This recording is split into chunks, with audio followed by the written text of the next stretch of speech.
it looks a bit cold and ugly here, right? So let's change it. Ooh, much better now. Do you know that saying after your check ride, now you really start to learn flying? Turns out it's 100% true. Flying has a way of humbling you again and again. And today I want to share with you the 10 biggest lessons I've learned the hard way as a pilot. The ones that scared me, taught me and made me a better pilot. And I really recommend you to stick to the last one because it was my worst experience in aviation and it completely changed me as a pilot. So let's go. Number 1, the right mixture matters. When you fly older aircraft, you often need to manually regulate the mixture, so the mixture of air and fuel, which is burned later in the engine. It's called leaning, and I have to say I basically learned quite less about it in my training. So I did as a certified pilot. Story number 1 happened in Zell am See in Austria. It is a 780 meter long runway. We had a hot day, so high density altitude, way above 4,000 feet. And the Grumman was kind of fully packed and we had 0 wind. So I did my calculations and it looked quite fine with a little bit of margin. And we taxied onto the runway and put full power. Yeah, we were rolling and rolling and rolling and yeah, kind of almost reaching the other threshold until we lifted up and waited until we start climbing and waited and waited and waited and we barely cleared the trees. The problem here was that I took off with mixture full rich. This is what the manual basically says. But later when I was talking to an experienced pilot who was also flying a Grumman, he said, yeah, in this high density altitude you should lean for maximum RPMs, maybe enrich a bit again, but in this altitude your mixture is basically way too rich and then you lose power again on the engine. I didn't know that before, no one told me that. Maybe I could have learned it in a different way, but I was not thinking about it actually. Story number 2 took place in Leszno in Poland. We wanted to fly home after an air show. So I turned on the engine, did the magneto check and it was running incredibly rough on one side.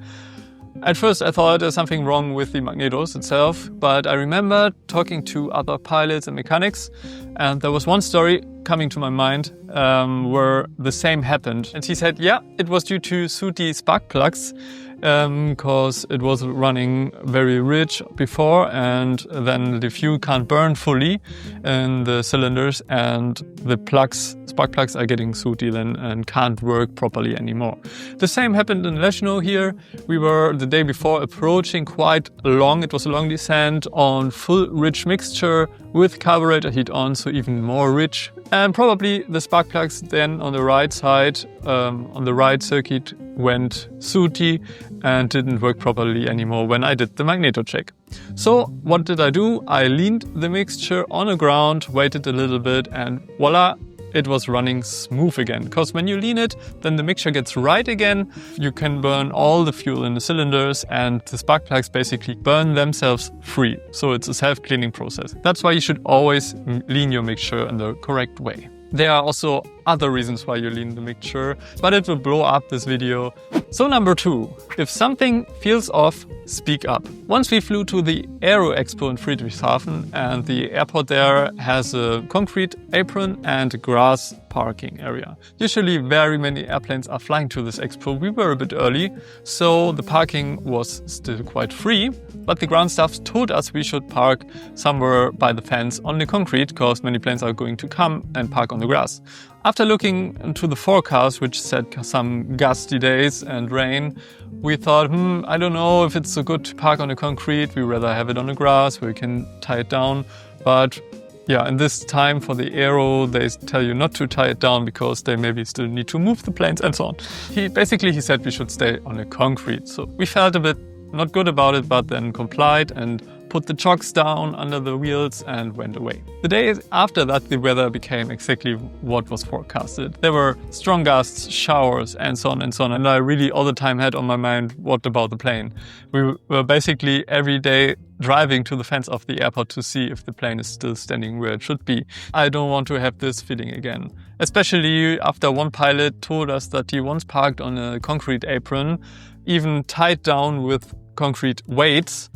And after a storm was hitting, his plane moved by itself, even with the weights. And if you're not sure speak up. You're the pilot, you have the responsibility. And if something doesn't feel right, say no. Number 3, don't overpack and plan your luggage. Yeah, this is maybe not an aviation safety aspect, but it's still kind of relevant for us because we pack like we're moving the house. For a 1-week trip, we easily pack around 60 kilos of luggage. And you can imagine how hard it is to load, unload and carry all the bags, luggages and so on, especially in hot weather. So recently we got a very great tip from Klaus of the channel Airful. Should visit it. He packs by destination, so 1 small bag per stop. When you arrive, you only take what you need for the location and the rest stays in the airplane. We found this tip really helpful and now overthinking our concept before the next trip. And if you may have other techniques how you handle your luggage on longer trips with the plane, feel free to write it in the comments. Number 4, prepare for local differences. When we flew to Italy, I quickly realized that ATC is a little bit different. Delta Echo Golf Oscar Tango, Roger, proceed inbound. Carle, confirm you are following the Tagliamento River from Osopo. So in this example, they gave us a different route than we planned, even with the river in it, and I had no clue where it was and what it was. Between the accent, the bad audio and my lack of preparation, I really felt like being on an oral exam I wasn't prepared for. So before flying somewhere new, study the map, the reporting points, the local phraseology and even landmarks, because you don't know where they want you to fly. And it's not just about the navigation, it's also about the communication, because you understand much more if you know what they will probably talk about. Number 5, get a mountain training before actually flying in the mountains. Well, this one is a lesson we didn't actually learn the hard way, because I did a mountain training before we went to the Alps. But I just want to mention it here because I find it kind of important, because the mountains have very many surprises for you. Not only fast changing weather, but winds, extreme turbulences, depending on time of the day, on wind direction, on wind strength, and so on and so on. And also next to the weather, there are many rules you should apply when flying in the mountains to be safe. And as an example, I just want to give you one we had some years ago. We were flying to Porta Westfalica in the middle of Germany.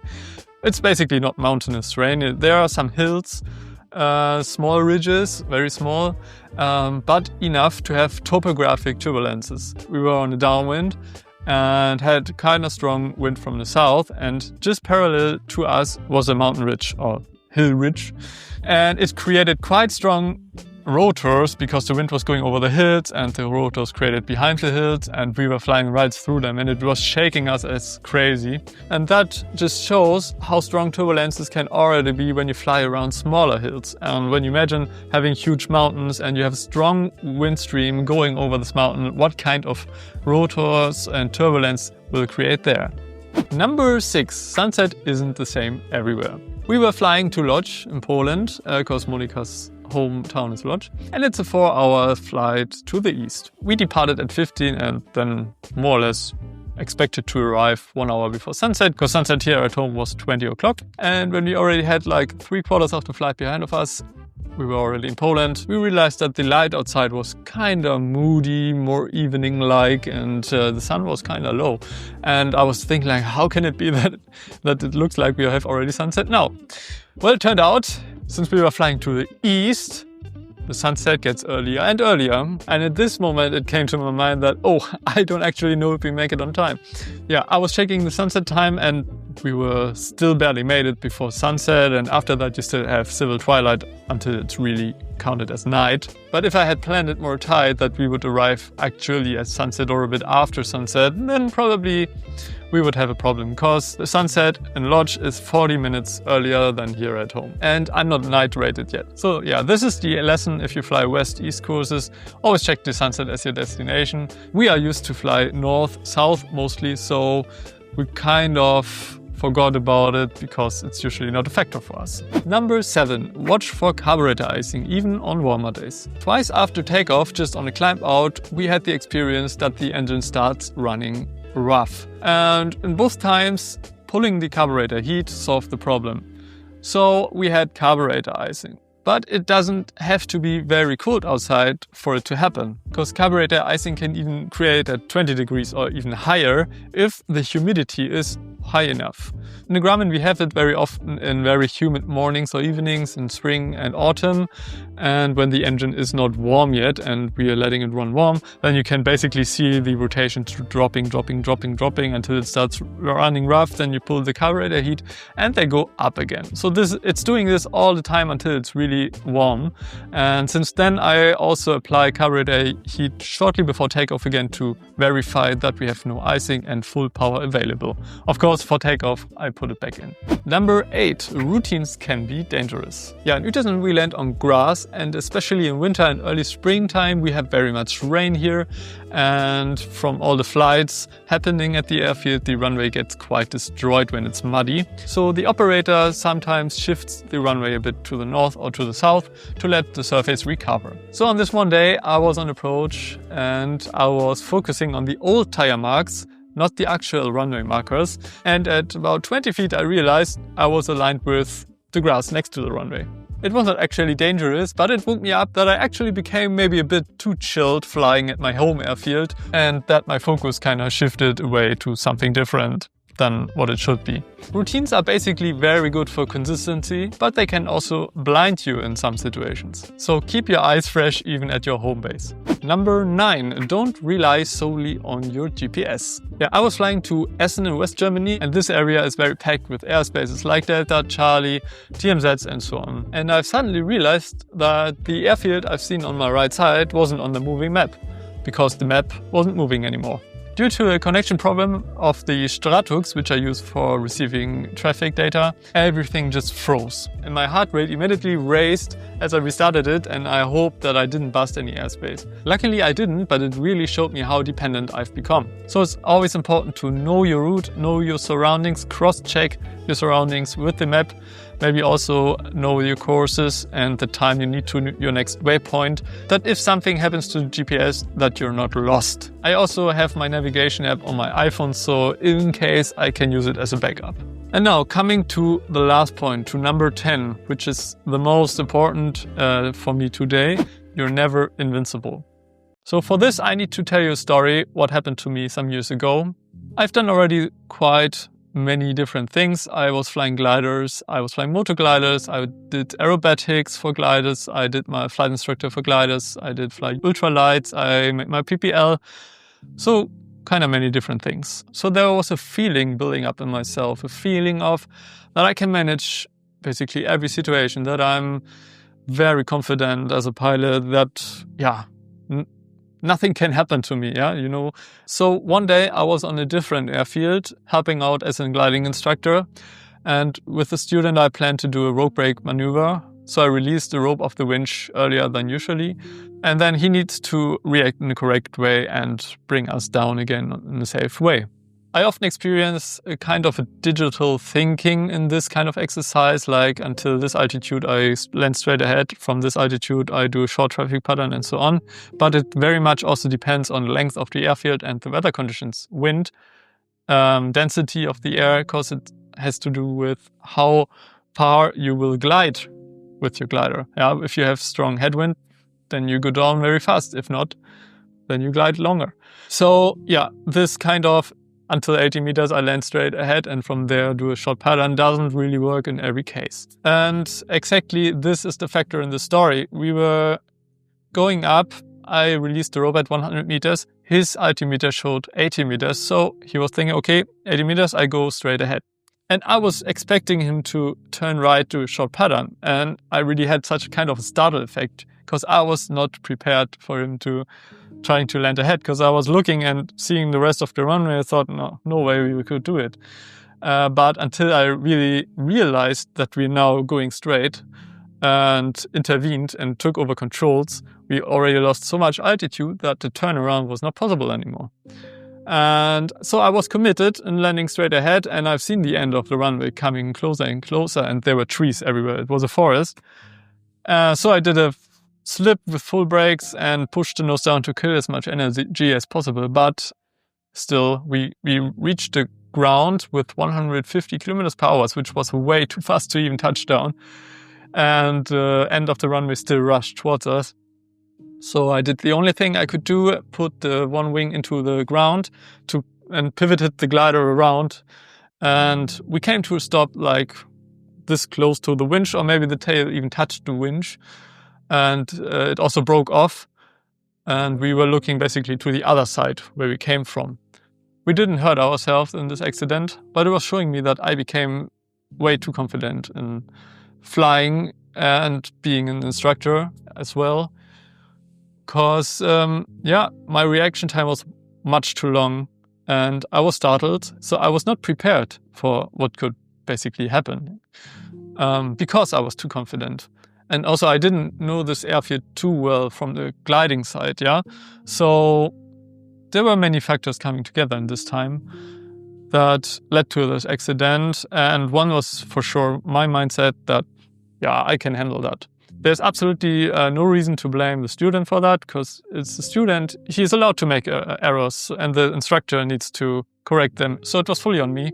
I was quite young when I became an instructor and didn't have that much experience in different situations. And then I started realizing that maybe it's better to at first collect experiences as a pilot myself. And actually shortly after that, I stopped being a flight instructor. I think it's pushing your ego very much if someone tells you, okay, you want to be a flight instructor.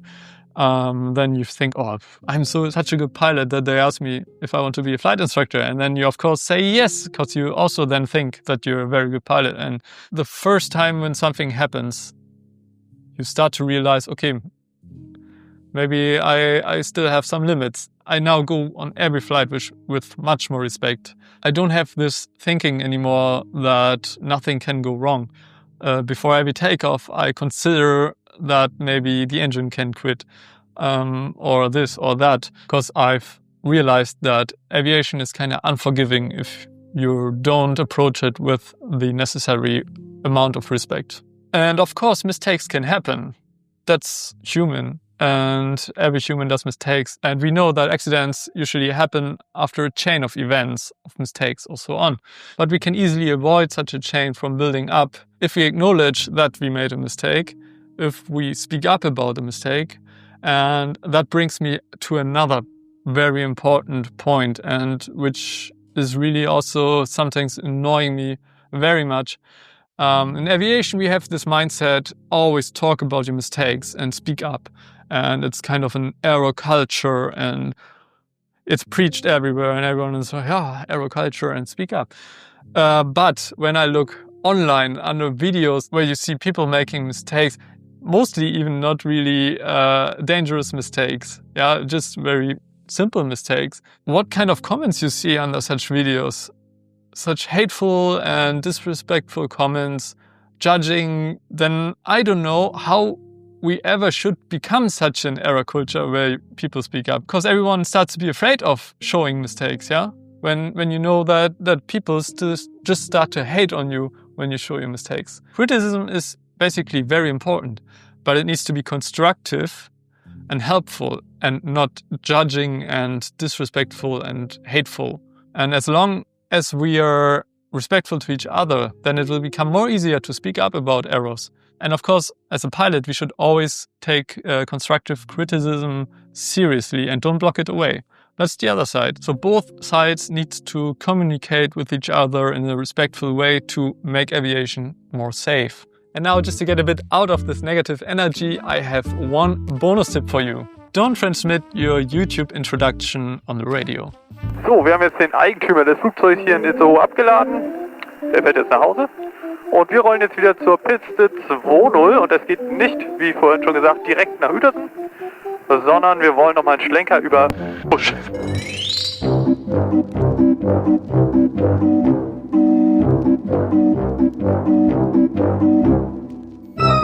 Sorry.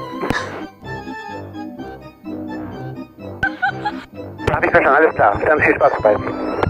These were the 10 lessons I've learned the hard way. Every one of them made me a better pilot, and I hope that they will help you too. If you ever had a similar experience, share them in the comments so everyone can learn from it. And just for your information, next week we will start to share our Italy journey here on this channel. And the first part will be the flight to Venice. So subscribe and turn on the notification to not miss our next uploads. See you in the next one, and maybe also in the skies.